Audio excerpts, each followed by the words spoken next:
Le Grand Blond et La Dame du Sud. Le 16 août 2024, Pierre Richard a célébré ses 90 ans. L'acteur, connu pour ses rôles emblématiques dans Le Grand Blond, avec une chaussure noire et La Chèvre, a marqué des générations par son humour et sa sensibilité. Mais derrière le comédien se cache un homme aux multiples facettes dont la vie personnelle est restée longtemps discrète. Depuis 1996, Pierre Richard partage sa vie avec Céla Lacerda, une entrepreneuse et ancienne mannequin d'origine brésilienne. Malgré leurs 27 ans d'écart, leur relation a traversé les décennies avec complicité et tendresse. En 2024, lors du Festival de Cannes, le couple est apparu rayonnant, témoignant de la solidité de leur lien. Dans une interview récente, Pierre Richard a confié « Céla est mon équilibre, ma joie de vivre. Elle est l'amour de ma vie ». Cette déclaration publique, rare de la part de l'acteur, a ému ses fans et le monde du cinéma. Outre sa vie amoureuse, Pierre Richard continue de s'investir dans ses passions. Il a récemment réalisé un nouveau film, L'homme qui a vu l'ours qui a vu l'homme, présenté en avant-première au Festival de Cannes 2025. Ce projet, tourné dans l'Aude, reflète son amour pour la nature et son engagement artistique, même à 90 ans. Pierre Richard est également un passionné de vin. Depuis 1986, il possède le domaine Château Bel-Évêque à Gruissant, où il produit des vins rouges et rosés. Cette activité, qu'il partage avec son fils Christophe, est une autre facette de sa personnalité créative et entrepreneuriale. En somme, à 90 ans, Pierre Richard continue d'inspirer par sa vitalité, son humour et sa capacité à aimer profondément. Sa déclaration d'amour à Céla Lacerda est le témoignage d'une vie riche en émotions et en passion. Les confidences d'un homme comblé, une vie sous les projecteurs, un cœur dans l'ombre.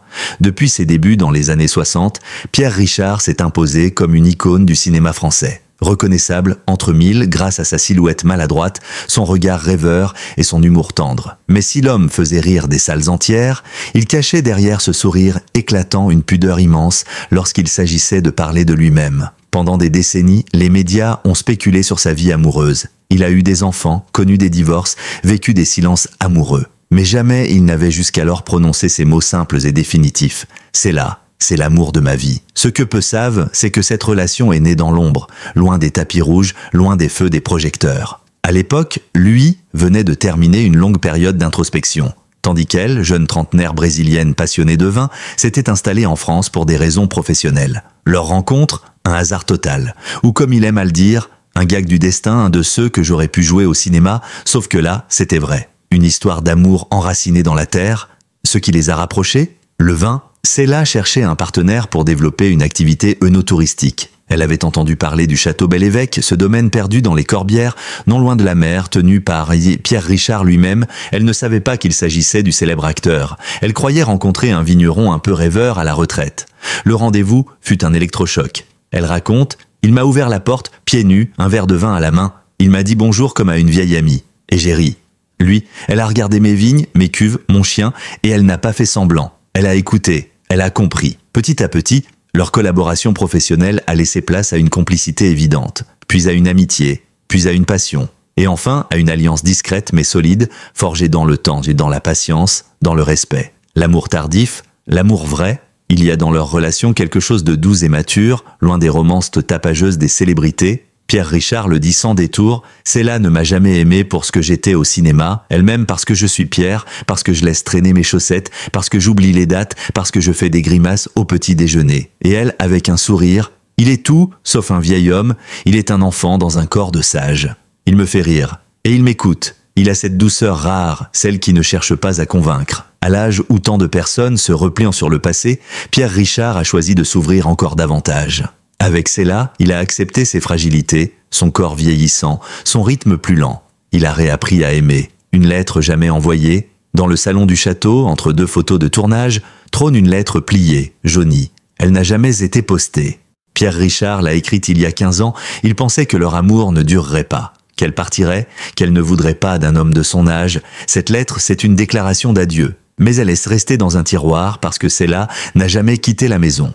Aujourd'hui encore, il la relit parfois. Et il ajoute au crayon « Elle est encore là. Et moi aussi. Je suis un homme chanceux. Quand la vie imite la poésie, le couple vit désormais entre Paris et Gruissant, entre l'effervescence culturelle et la quiétude des vignes. Ils reçoivent peu, ils sortent peu, mais ils vivent intensément. Pierre compose encore quelques chansons, griffonne des vers. Il n'écrit plus pour le cinéma. Il écrit pour elle. Un extrait de son dernier poème, Elle est le vent léger sur mon front ridé, elle est la mer calme où mon rire s'est posé, elle est la lumière douce quand mes yeux s'endorment, elle est l'amour, simplement, sans décor et sans normes.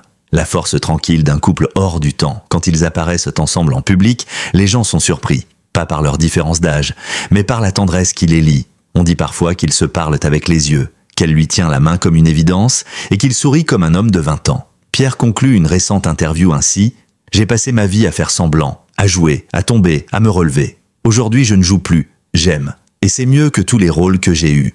Une promesse pour l'éternité, le poids du temps et la légèreté de l'amour. » À 90 ans passés, Pierre Richard se tient debout face à la mer Méditerranée, les mains dans les poches, son éternelle silhouette penchée par le vent. La vieillesse a creusé des sillons profonds sur son visage, mais dans son regard bleu, il y a toujours cette étincelle d'enfance. Celle d'un homme qui, malgré le poids des années, a su garder la foi dans la beauté des choses simples.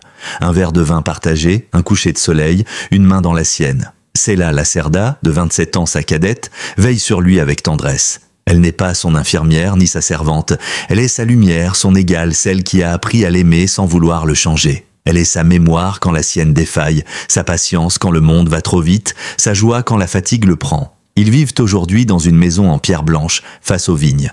Pas de luxe tapageur, pas de domestiques en uniforme, juste eux deux, un chien paresseux et quelques amis fidèles. La vieillesse, ce n'est pas triste, dit-il. Ce qui est triste, c'est de vieillir seul. Moi, je vieillis avec elle, et c'est une bénédiction, un testament d'amour. Pierre Richard n'a jamais eu peur de la mort. Il en a souvent ri même, mais depuis quelque temps, il y pense autrement. Non pas avec peur, mais avec préparation. Il a commencé à écrire ce qu'il appelle ses carnets du soir, un mélange de souvenirs, de pensées, de lettres ouvertes à ses enfants, et surtout, des lettres à Céla. Dans une de ses pages, il écrit « Si un jour je pars avant toi, je veux que tu saches que chaque seconde avec toi a été un miracle. Même mes douleurs devenaient légères près de toi. » Il y parle de leur voyage, de leurs disputes aussi, car il y en a eu.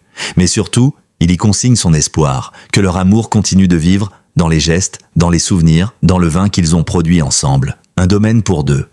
Le domaine Bel-Évêque est plus qu'un vignoble, c'est leur œuvre commune. Chaque cep planté, chaque millésime mis en bouteille est un chapitre de leur histoire. Ils ont décidé d'en faire un lieu vivant. Concerts, lectures, projections de films, moments de partage.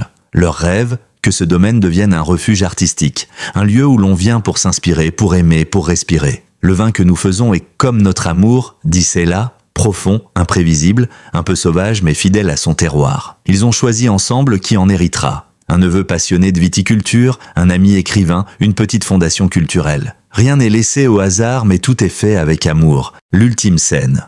En 2025, un documentaire est en préparation, Pierre et Céla, le dernier rôle. Réalisé par une jeune cinéaste brésilienne, il suit leur quotidien, leur silence, leur rire, leurs gestes tendres. Ce n'est pas un film de star, c'est un film d'amour. Dans une des séquences les plus émouvantes, on voit Pierre Richard, les yeux fermés, assis sur une chaise longue, pendant que Céla lui lit un poème de Pablo Neruda. « J'aime quand tu es silencieuse, comme si tu étais absente, et tu m'entends au loin, et ma voix ne te touche pas. Il me semble que les yeux t'ont envolé et qu'un baiser t'a refermé la bouche. » Pierre sourit et murmure « Garde cette voix, pour après. » Le mot de la fin. Que restera-t-il de Pierre Richard dans la mémoire collective? Des chutes spectaculaires, des mimiques inimitables, des comédies devenues cultes, bien sûr. Mais au fond, ce que lui-même souhaite qu'on retienne, c'est son cœur. J'ai passé ma vie à faire rire. Aujourd'hui, je veux qu'on se rappelle que j'ai su aimer, que j'ai eu la chance de rencontrer celle qui a donné un sens à mon dernier acte. Dans un monde où l'amour est souvent bruit et vitesse, Pierre Richard et Céla Lacerda incarnent l'élégance du silence partagé, de la tendresse offerte, de la fidélité choisie. Une leçon de vie. Pierre Richard n'a jamais été un homme pressé. Il a appris à tomber, à se relever, à douter, à recommencer. Mais à 90 ans, il n'a plus besoin de jouer. Il vit, tout simplement. Et il aime, entièrement. Que cette histoire vous touche, vous inspire ou vous console, elle nous rappelle une chose. Il n'est jamais trop tard pour aimer. Jamais trop tard pour dire merci. Jamais trop tard pour avouer, c'est elle, l'amour de ma vie.